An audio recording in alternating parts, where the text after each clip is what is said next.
Hello friends, this is me, your host. Welcome back to our channel. I hope all is going smoothly on your end. So today I'm back with another video to give a review on a book which is Just Be. In this book, we will get to know how to tame your overthinking mind and live fully in the present. This book is by Glenn and Levine M. Fag Faha, author of Take Back Control of Your Mind.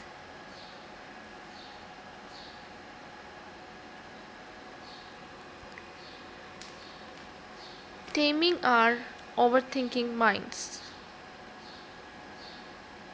The simple fact is that the cause of much of our discontent, stress, anxiety, and unhappiness is that we think, or rather endlessly overthink.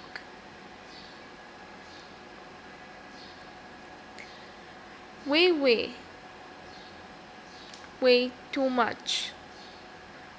Rather than simply being in the present, enjoying the moment, our mind instant endlessly is thinking, thinking, thinking, and not thinking good thoughts.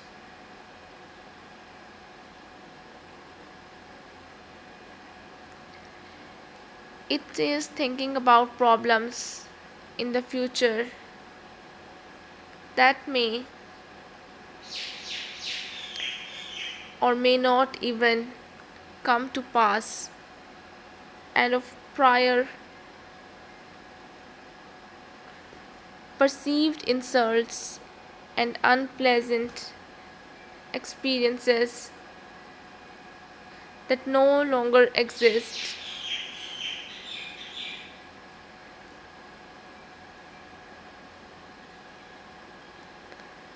and long ago should have faded into oblivion.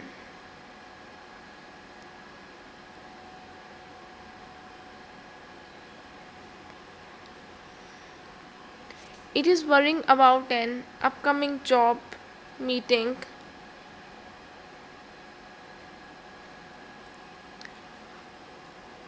dreading a visit by family or in laws,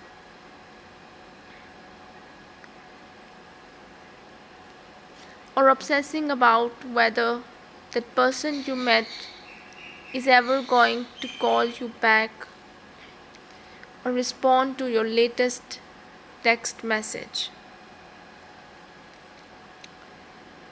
It is stressing, regretting, laminating,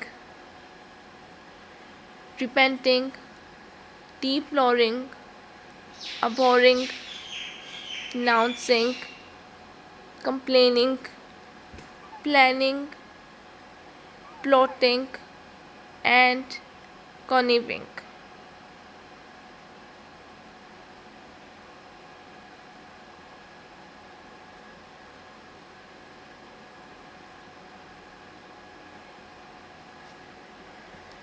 Of course, there are times we need to think. Planning for an upcoming trip and figuring out how to get home, how to get home when lost on the other side of town, solving a problem, work, and working on a homework assignment are just a few such examples.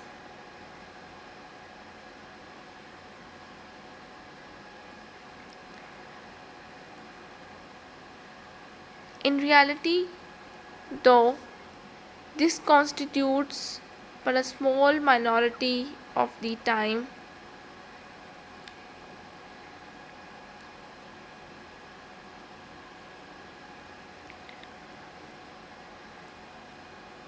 Minority of the time we are thinking.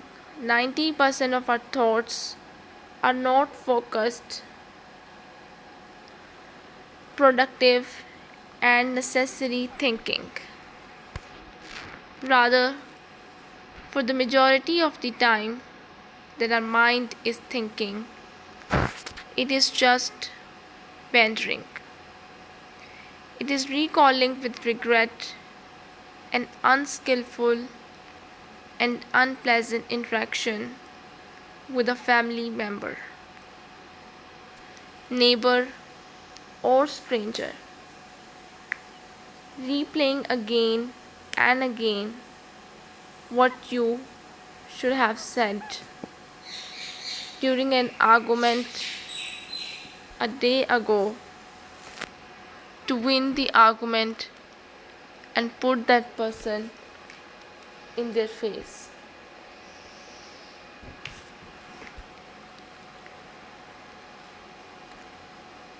Fantasizing about the ideal house you will have in the ideal location when you finally retire decades from now, or endlessly stressing about some future event that in all likelihood will never even come to pass. Or even if it does, it will undoubtedly not be as bad as the worst case scenario your mind dreads. This thinking is not productive thinking. It is replaying the same things, thoughts, and memories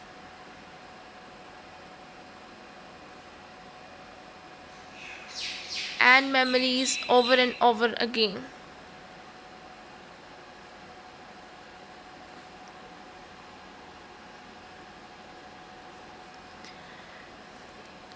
It is not thinking, it is overthinking. Worse yet,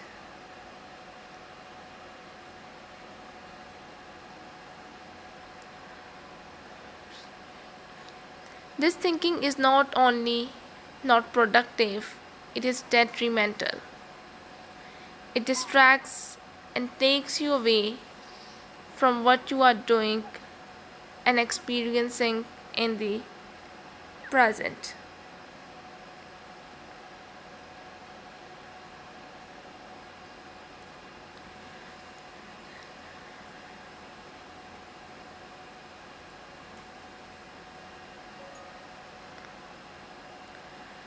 It impedes you from focusing on and concentrating on the task at hand.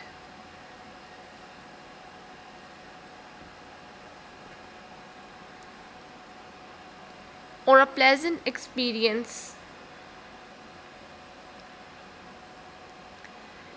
like just relaxing on a beach or having dinner with family and friends. It takes you away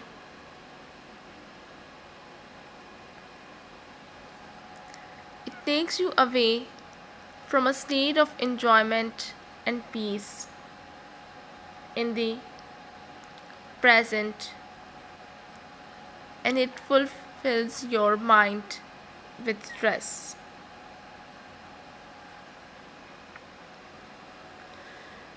Worry, remorse, regret, dissatisfaction, guilt, shame, and sadness.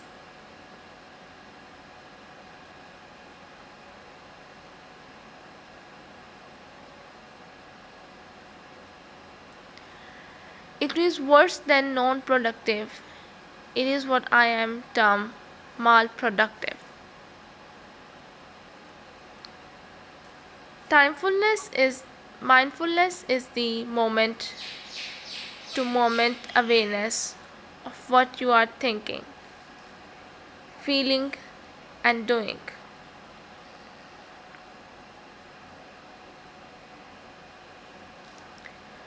It is being able to watch and monitor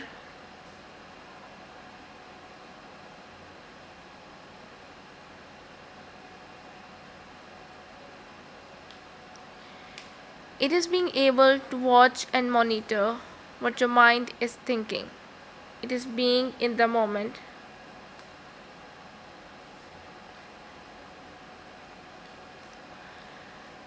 Or as is said in Taoism, in the flow.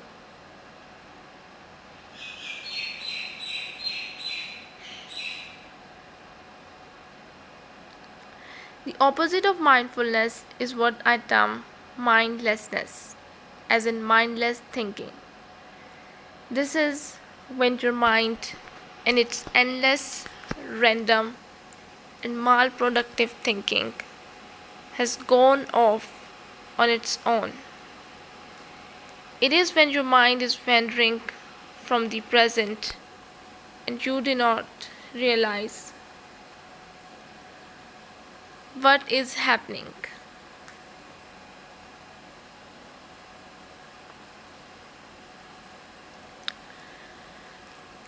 It is when you finally catch yourself having spent the last 10 minutes perseverating about something that happens months or years ago, instead of focusing on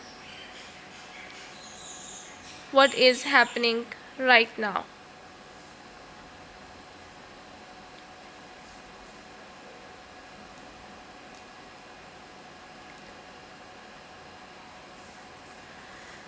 In this book, I'm not trying to say don't think at all. That is obviously ridiculous.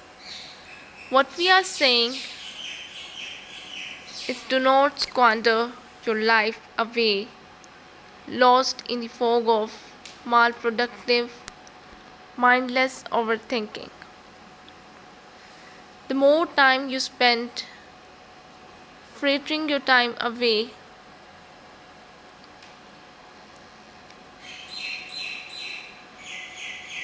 in malproductive, mindless overthinking mode,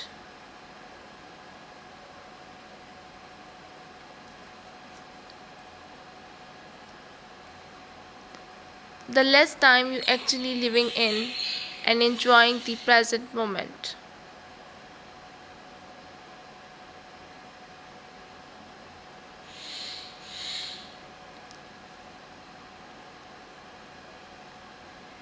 The more time you spend, which after all is the only time that matters.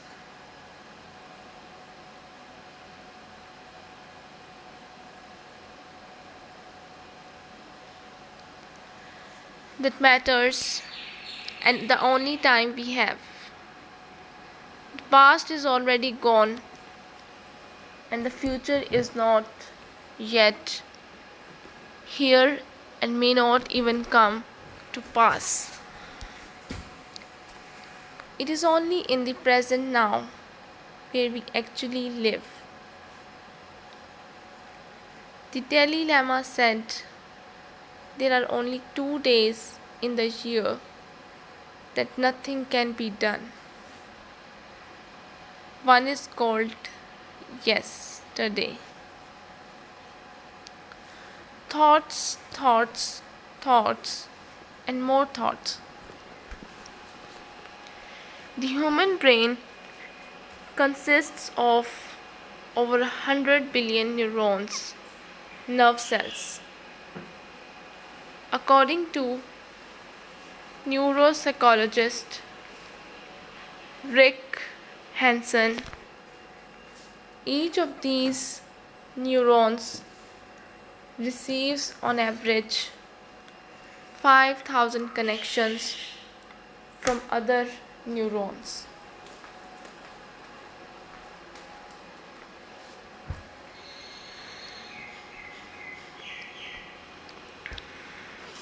And each neuron fires 5 to 50 times per second by these calculations. This means that every few seconds qualitrons of signals travel inside our head.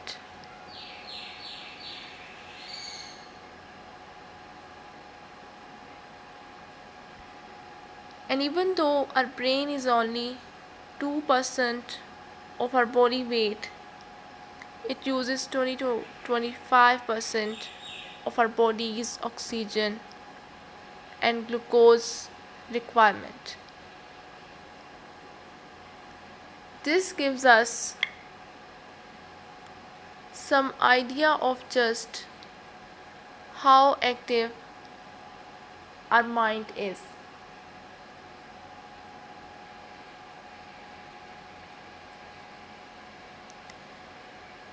And how much potential there is for our mind to endlessly produce unproductive, distracting, and disconcerting thoughts,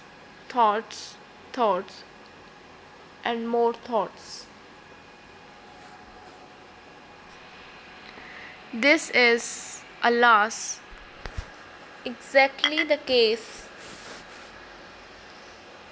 according to the breathproject.org. The average person has an astonishing 60,000 thoughts a day. Sadly, as we discussed before, up to 90% of these thoughts are the same repetitive musings, playing over and over. These thoughts are predominantly of things in the past or an imagined future.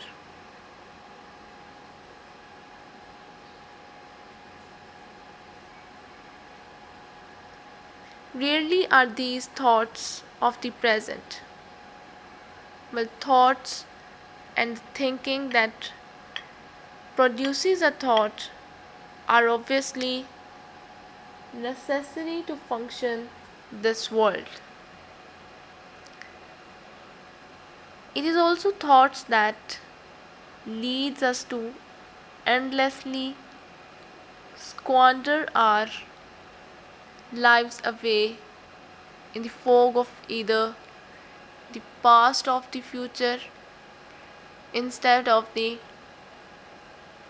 sunshine of the present.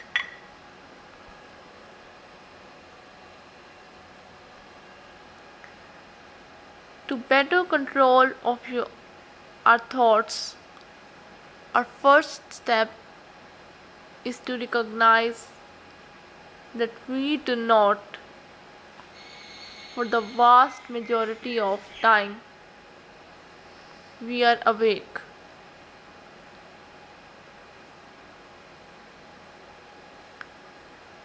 Consciously generate our own thoughts. Rather, as evolutionary psychologist Robert Wright has observed, thoughts think themselves. He writes, thoughts think themselves. Thoughts are directed towards the conscious, not from the conscious. Wright's words might sound heretical to you, but this is a simple truth.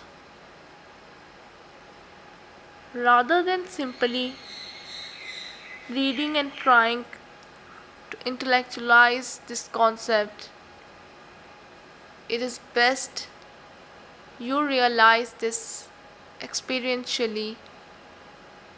Pause for a few minutes and trying to think of nothing. Nothing at all. See how long you can make it. You may be able to make it 20, 30, or 60 seconds.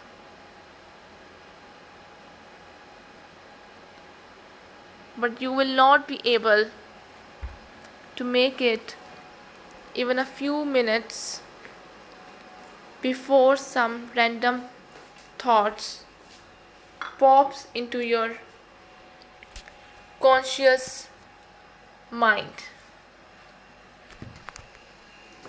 Perhaps it will be a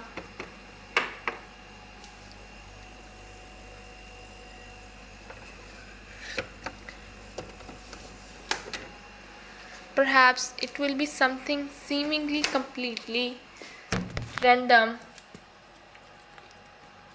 from last week, last month, or years past.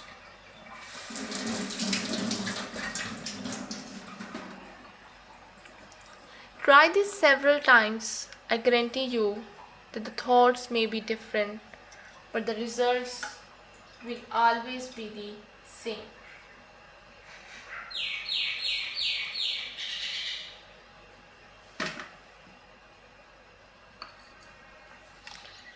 If you are still not convinced, ponder the last time an unpleasant or frustrating event occurred.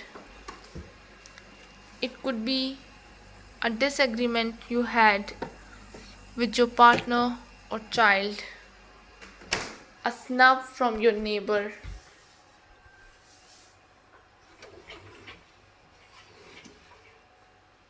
a financial setback, or something your parents cherished. Your parents chastised you about.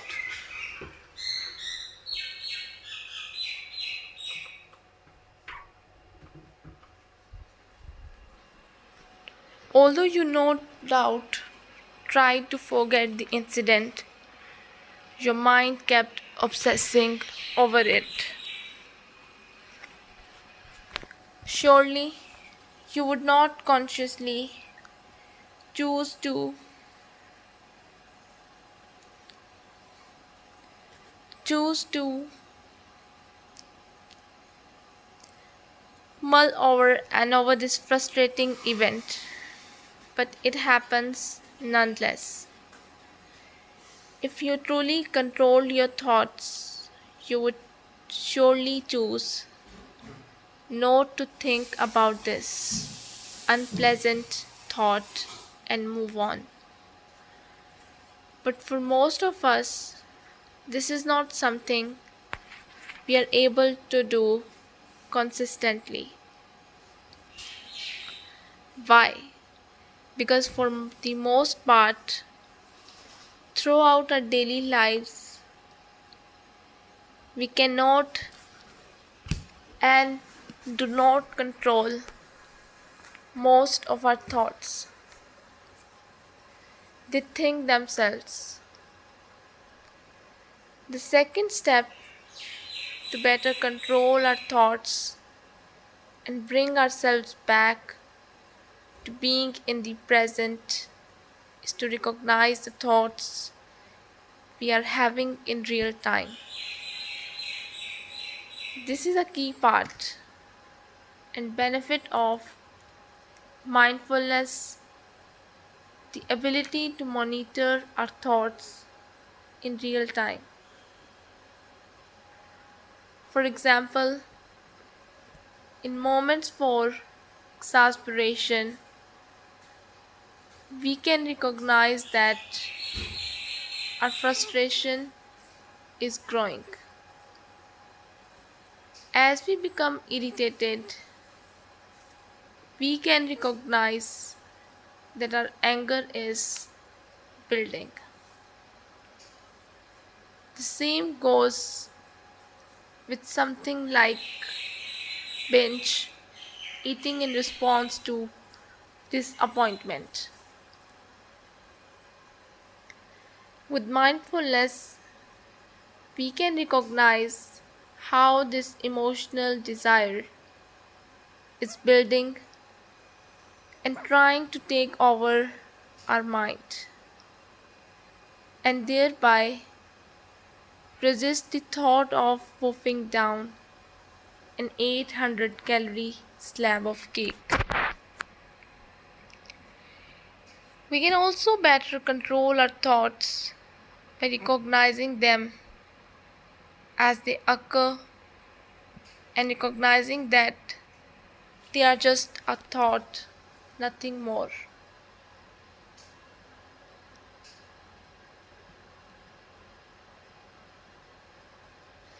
The four spheres of life. Now that you have at least a basic understanding of mindfulness and concepts like introspective awareness, we can take the next step in trying to understand and tame our thoughts. We can do this by conceptually dividing the world in four spheres: the external world, the body, the mind, and pure consciousness. When we find ourselves thinking about things during meditation or our everyday lives, we can pause and figure out from which of these three spheres this thought or emotion is coming from. We can then try to dissect and tease out what is happening inside and outside of our consciousness. It is obvious that things that occur in the external world can cause us to stress or become despondent or discontent, and to then start the vicious cycle of overthinking. A frustrating interaction with a colleague or family member, the car breaking down, or a noisy neighbor are just a few examples. Problems with our body can also cause us to think unhappy or unpleasant thoughts and cause us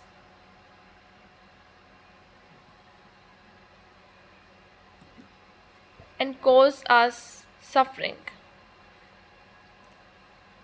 Not liking one's weight or appearance,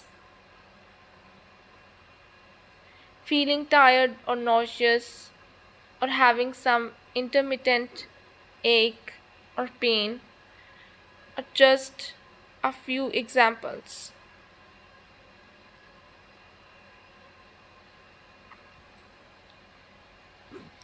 Less obvious is that the mind itself is its own sphere, distinct from our consciousness.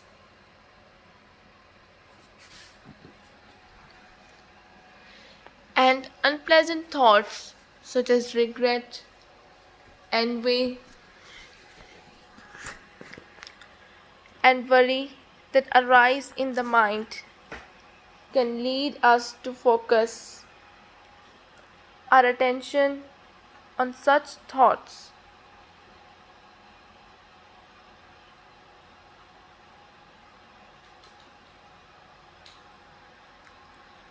As we have said, thoughts think themselves, and the source of these often seemingly random thoughts is the mind.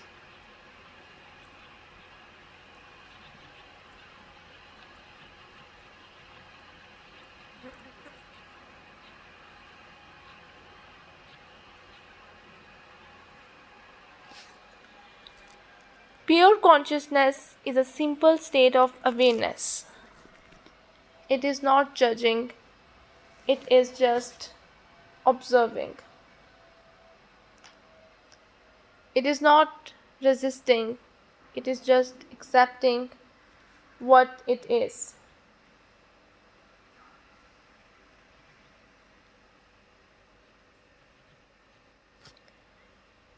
It is not desiring, it is content with.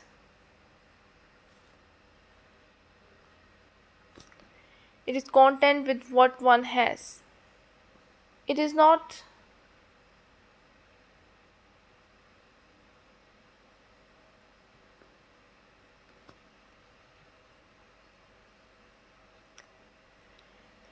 It is not endlessly planning, it is just going with the flow.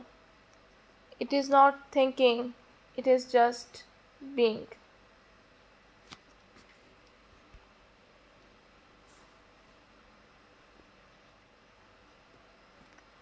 If you can learn to view and recognize all of these things are external to your consciousness,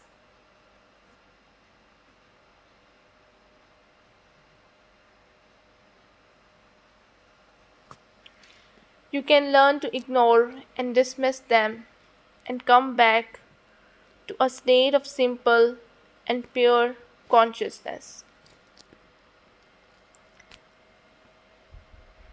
There is no heavenly edict that you must get fixated on every single thing happening in the external world.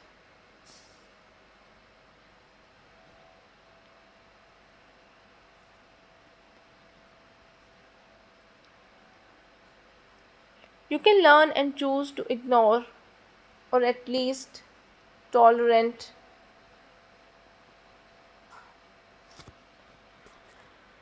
tolerant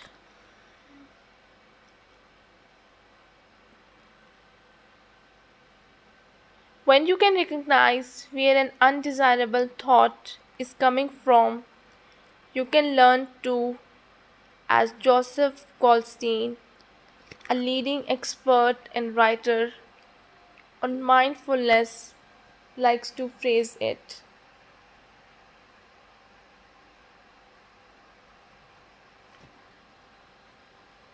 Just change the channel on this thought.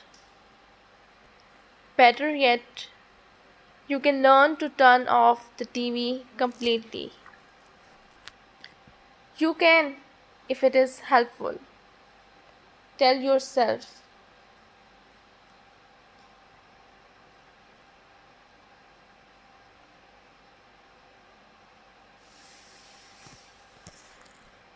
it doesn't matter what is happening in the outside world. It doesn't matter what is happening in the inner body. It doesn't matter what is happening in the mind. What only matters is what is happening in my consciousness. The only sphere that truly matters when it comes down to whether you are happy or not, whether or not you have a sense of peace, is your consciousness.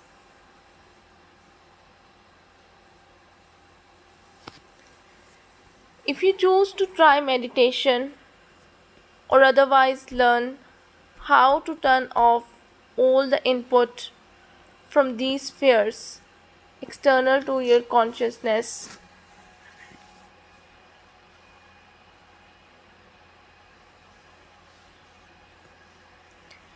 With time and practice, you will glimpse,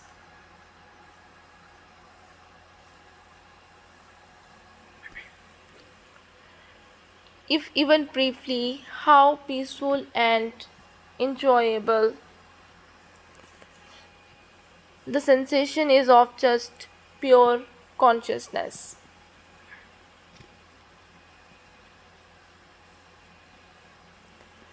I am here, this is now. For certain situations, at least, one of the most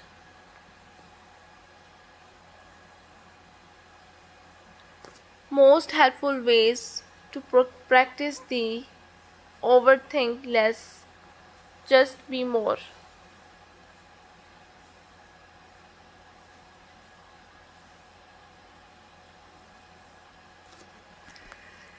Approach to life is to utilize the mindful approach of bringing yourself back to the present by reminding yourself, I am here, this is now. Let me elaborate. Say you are doing something that should be leading you to enjoyable, just being in the present moment,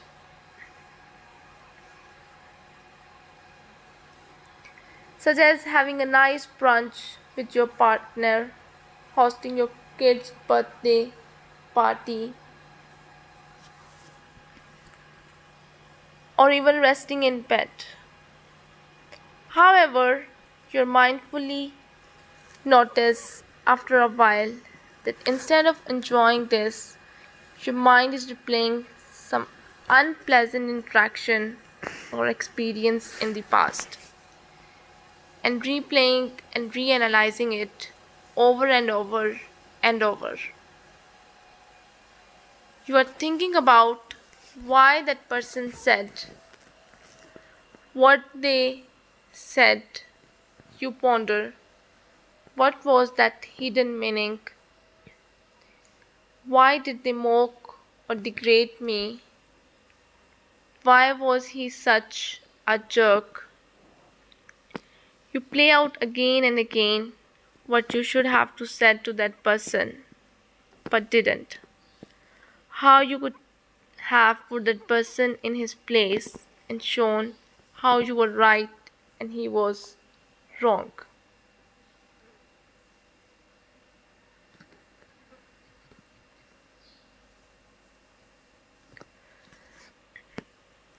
You are squandering what should be enjoyable time that you will now never get back.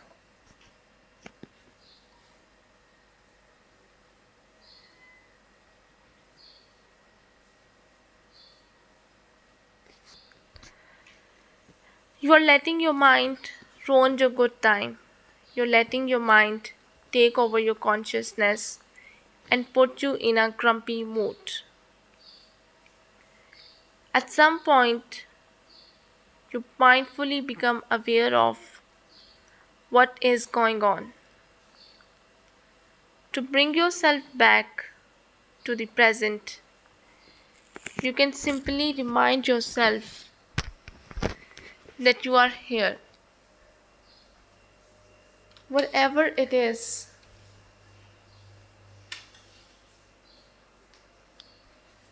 whatever it is, be it out at dinner with friends or on vacation, on a beautiful beach, or at home, in bed relaxing.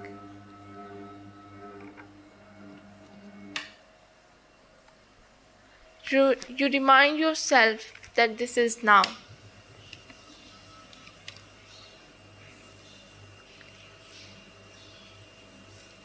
Not some long ago and now non-existence time in the past.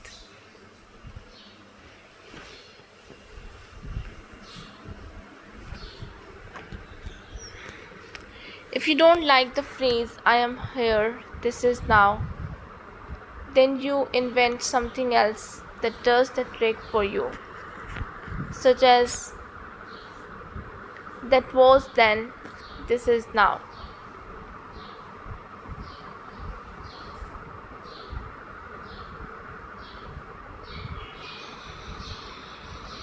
The same thing goes for wasting your time imagining or worrying about something in the future.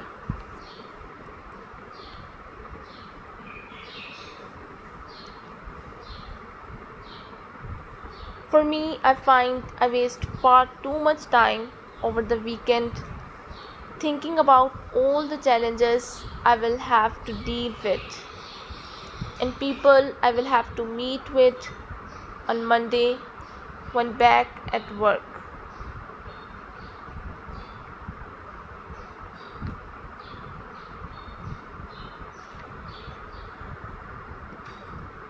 I'm sure you can think of plenty of examples of what you mindlessly overthink and worry about. Luckily, I eventually mindfully catch myself and remind myself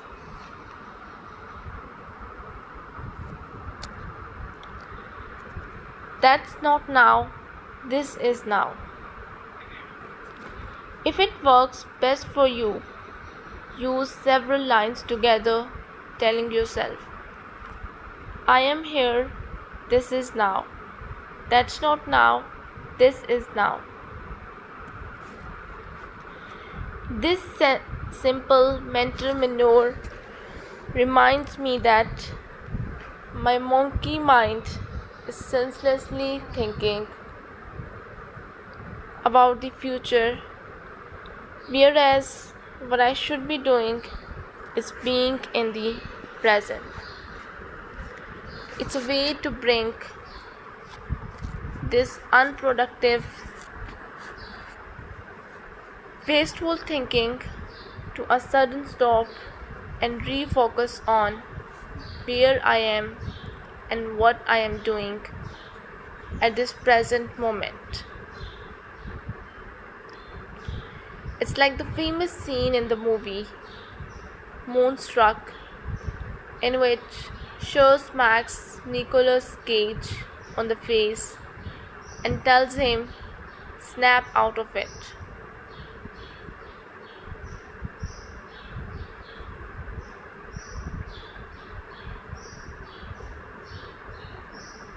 If none of these strategies are your cup of tea, perhaps use this line from the alternative or indie music group The Pixies. Where is your mind?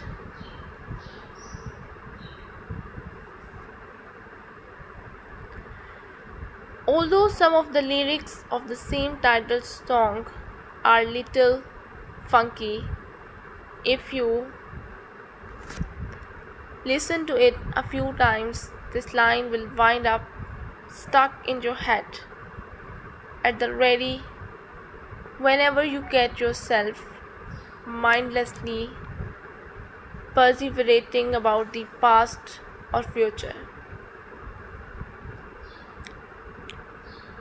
When you catch yourself not in the present, sing to yourself, where is my mind?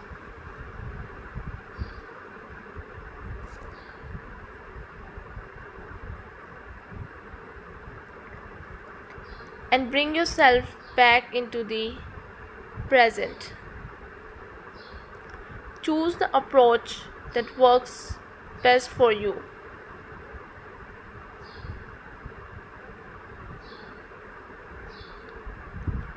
Say to yourself, I am here, this is now, or that is not now, this is now.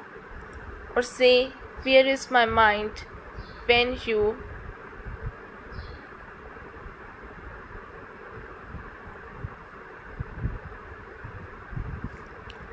about the past or present instead of living life and being in the present.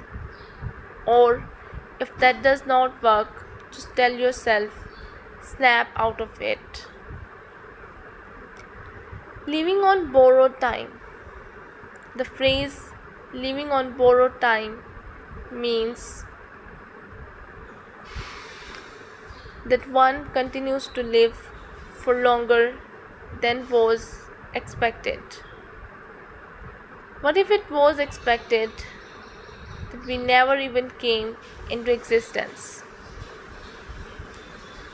In such a case, our entire lives, no matter how long, would in a sense be living on borrowed time. Sounds bizarre, but this is really the case for all of us.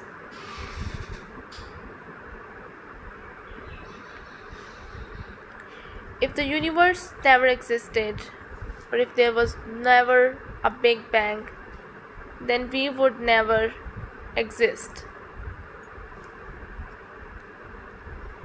If the earth has not formed from an amalgam of space rocks and elements 4.5 billion years ago, and if it had not formed just so far from the sun, there was a moderate climate, and if a breathable atmosphere rich in oxygen had not come to be, then we would not exist.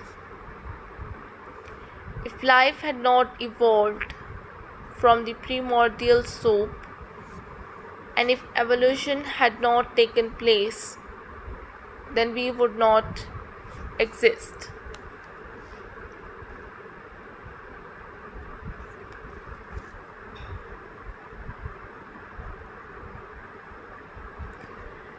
If life had not evolved from the primordial soup, and if evolution had not taken place, then we would not exist. If your great or great great great great grandparents had not immigrated to the country you now live in, and if they had not had children, and the children had not children, and if their children had not children, then you would not exist.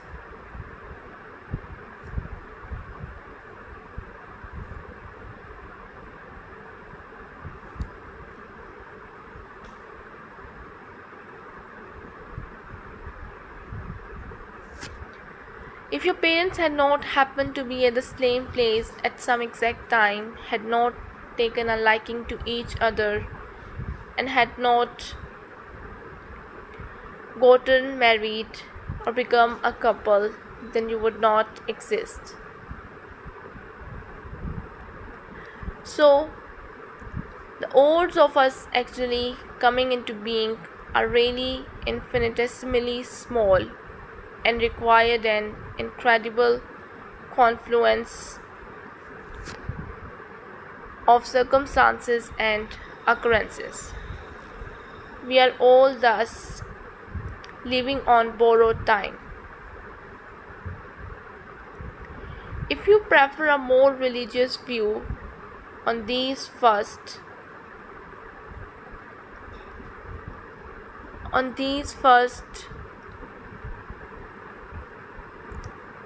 if God or the gods had not deigned to create the heavens, earth, and mankind, none of us would be here, and the chances of you being here would be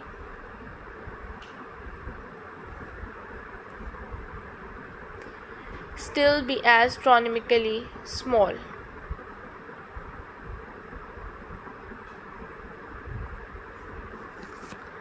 We can look at things another way, as morbid as this theme is. Throughout the book we have discussed that we can die at any time. Every day you wake up alive is a bonus. I just try to remind myself once a day that I am in what I call bonus time.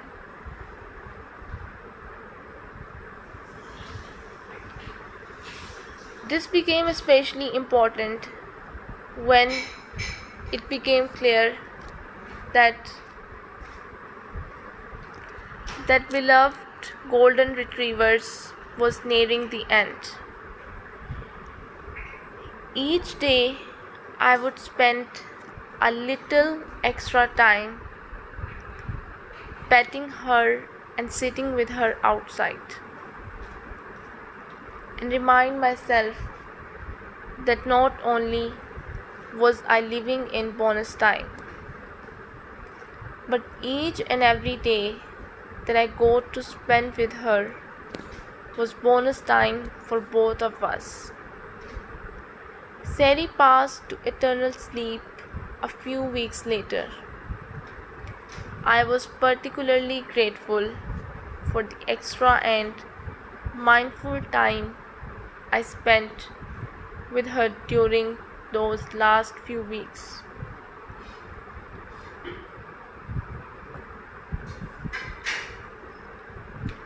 Our time on earth is a miracle of circumstances.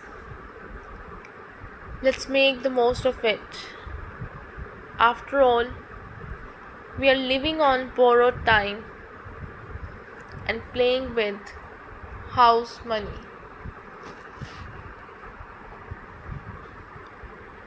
Let it go. Wouldn't it be great if there was one strategy in life that cut by 50% all the annoyance, aggravation, and confrontations in life? And wouldn't it be great if you could do this without spending years in therapy or meditating in a monastery to learn this strategy? And even better, what if it were free and you could start today? The good news is there is such a strategy and approach to life. And this strategy can be described in 3 short words. Let it go. While I have little doubt you may be skeptical of such a simplistic approach, let's take an example to perhaps illustrate the power of these 3 words. Surely you would not opt to spend the next hour filled with negative emotions, replaying the episode in your head and plotting what you might do the next time some Yahoo cuts you off. So this is all we have from this book. I hope you guys liked it and get the right message from it. If you liked it, don't forget to press the like button. I'll be back with another video with another book. Till then, just take care and goodbye.